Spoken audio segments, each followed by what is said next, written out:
Oke, kita mulai teman-teman. Sekarang kita membahas modul 5 yaitu kompleksitas organisasi. Sebelumnya sudah kita bahas mengenai kompleksitas, ada yang masih ingat? Kompleksitas itu apa sih?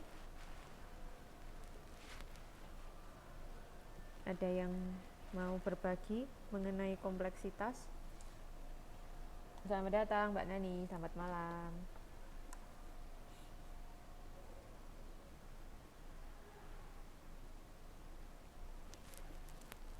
Yuk. Kompleksitas itu seperti apa?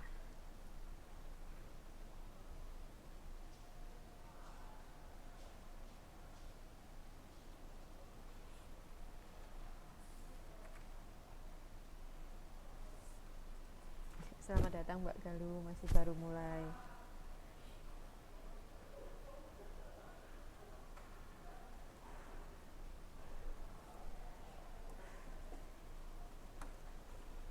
Oke, jadi kompleksitas itu merupakan salah satu bagian dari struktur organisasi, di mana sebelumnya sudah kita pelajari bahwa semakin organisasi itu besar, maka dia akan semakin kompleks. Sekarang kita akan membahas kompleksitas organisasi itu sendiri akan seperti apa. Apa sih kompleksitas itu? Yaitu kita mulai, kita lanjutkan ke slide berikutnya.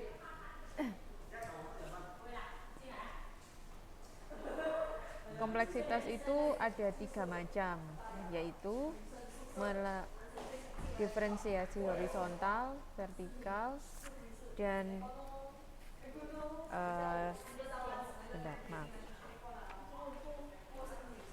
yang ketiga adalah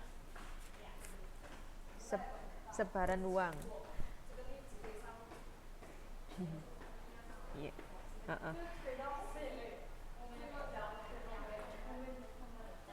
Waalaikumsalam, selamat datang. Oke, pertama kita akan membahas mengenai diferensiasi secara horizontal.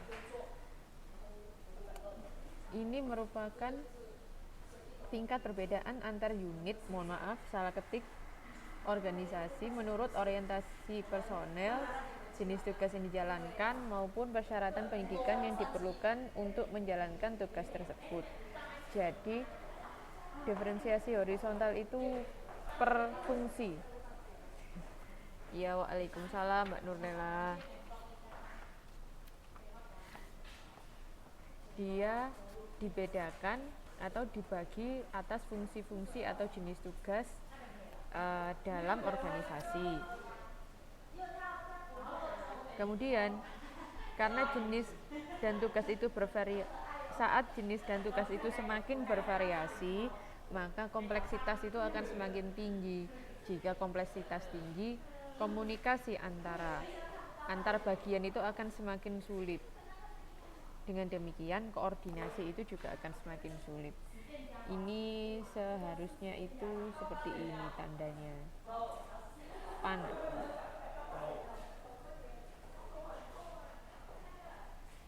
Ada di seperti maaf. Aduh. Ini tanda panah ya, teman-teman. Aduh, jadi jelek.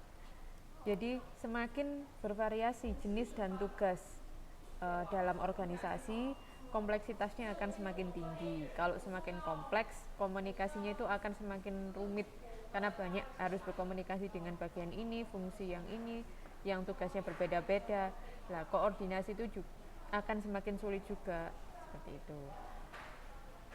Namun, jika pekerjaan itu dibagi atas tugas-tugas yang khusus, maka organisasi itu akan menjadi lebih efisien.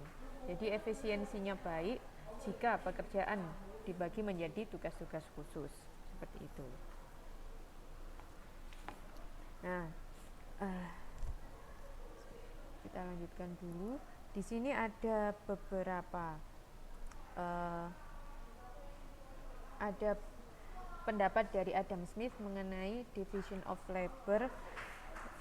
Division of labor ini kan kita tadi sebelumnya sudah kita bahas bahwa kalau organisasi nantinya itu akan dibagi menjadi tugas-tugas khusus, poin yang terakhir ini atau division of labor, dia itu akan semakin efisien.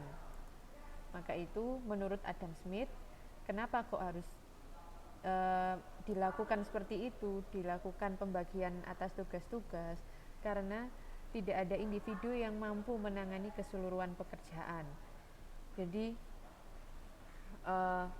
satu orang menangani dia produksi, dia pemasaran, dia pembelian bahan baku, semuanya dilakukan sendiri, itu tidak ada yang mampu seperti itu. Maka itu pekerjaannya dibagi-bagi atas tugas masing-masing. Jadi tidak satu orang. Halo. Dengar? Sudah? Jadi satu orang tidak melakukan semuanya keseluruhan. Mereka hanya melakukan sesuai tugas mereka, seperti itu. Yang kedua, adanya keterbatasan pengetahuan dan keterampilan.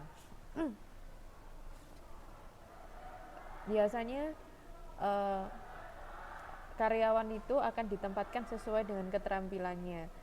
Kalau dia lebih sesuai atau dia lebih terampil di bidang produksi, maka dia akan ditempatkan di situ dan tidak akan ditugaskan ke bagian pemasaran misalnya. Oleh karena itu dia diberi tugas masing-masing untuk dikerjakan agar organisasi mendapat hasil yang lebih efisien. Seperti itu. Yang ketiga, keterampilan yang dilakukan berulang-ulang akan menyebabkan efisiensi. Kenapa begitu? Karena misalnya kita melakukan itu secara rutin, berulang-ulang, lama-lama kita kan hafal. Maksudnya, misalnya pertama kali kita membuat kita bagian pembungkusan misalnya, kita harus melihat dulu cara membungkusnya seperti ini gitu. Lama-lama kita kan sudah tahu, nggak usah lihat prosedurnya. Kalau sudah tahu, kecepatan kita juga akan lebih cepat gitu. Semakin lama semakin cepat dalam melakukan pembungkusan. Nah, dengan demikian waktu kita akan lebih efisien, kerja kita akan lebih efisien. Maka itu keterampilan yang dilakukan berulang-ulang atau secara rutin menghasilkan efisiensi. Yang keempat, merangsang meningkatnya kreativitas dalam mengembangkan peralatan baru. Saat karyawan itu ditempatkan pada fungsi tertentu, dia akan di situ terus, dia akan menekuninya dan dia akan mencari cara agar fungsinya itu lebih berkembang, seperti itu. Ada yang ditanyakan?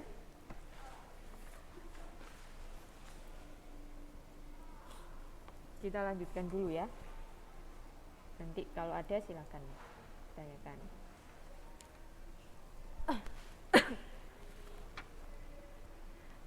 Kemudian ada yang cara mengelompokkan pekerja itu atau yang disebut dengan departementasi.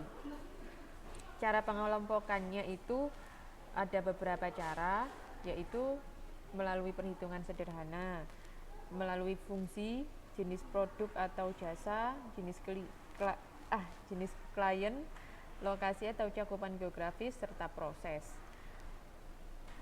Cara mengelompokkan pekerja dengan perhitungan sederhana biasanya dilakukan oleh perusahaan yang tidak begitu besar atau dilakukan secara tidak formal. Jadi cuman dibagi-bagi berdasarkan jumlahnya berapa, nanti sekian orang ke bagian ini, sekian orang ke sana, seperti itu. Itu yang perhitungan sederhana. Sedangkan jika perhitungan berdasarkan fungsi, seperti yang saya sebutkan tadi, ada fungsi produksi, pemasaran, atau pembelian, seperti itu. Mereka dibagi atas fungsi-fungsi tersebut. Yang ketiga, jenis produk atau jasa. Hello amiga, I'm teaching. You are teaching? Yes. See you. Yang ketiga, jenis produk atau jasa. Jadi